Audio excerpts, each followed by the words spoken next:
So with three different author names, Mira writes Feed, writes the horror, the darker stuff. She's Who's Coming to StokerCon, and then you're writing the middle grade as well. Do you put on? I'm sure you don't put on actual physical costumes to embody these different writers. But what changes within you, or is it all in you, and they just put whoever's name on there is right for the market? I mean, it's all in me. I've been playing Dungeons and Dragons since I was 12. You learn how to be different characters. I do find that I pick different words for different people to a degree that I would not have thought was maintainable when I first started doing this. I would have thought that that was just not going to work. And it turns out to work pretty darn well, and part of it is knowing who's writing what. Deborah writes for a middle grade audience, and that means that she does not swear very much. She does not write sexy stuff. There's a lot of stuff that Deborah doesn't do, and that's okay. And it helps that Seanan is not super into writing sexy stuff either. Mira writes no sexy stuff at all. All of the people in Mira's books, if they're naked, they're dead.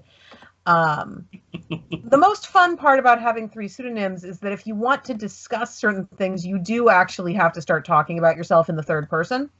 And then people are like, Seanan, do you think that you're multiple people? No. Are you sure? Yeah. Because it sounds like you think that you're multiple. No. Fair enough.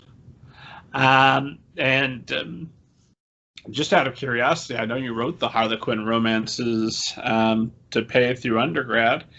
Mm-hmm. Is that something that you have kind of in your back pocket? Hey, if for some reason, because you do have this fear of poverty, and you have this skill and this talent, is there a possibility that, here's another pen name? We're going with straight romance, whatever the most popular romance category is at the time, and we're paying bills that way? Or is that something you have no interest in whatsoever? I have no interest in it. And also, I think more importantly, readers are cannier today than they used to be.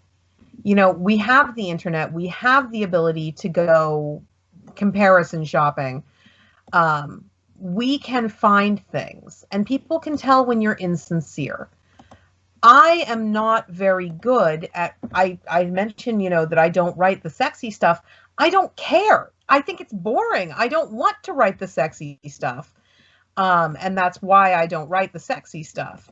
And that means that if I'm trying to sell to an actual romance audience of actual romance readers, they can tell very quickly that I'm kind of disingenuous. They can tell without putting a lot of effort in that I'm making fun of them, for lack of a better way of putting it, that I'm not writing them a sincere story that actually plays into the kind of things that they enjoy and want to read about.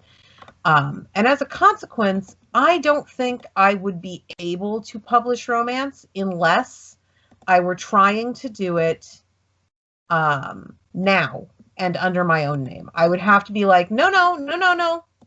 I'm a New York Times bestseller. Let me write you a romance. And that would damage my sales very badly.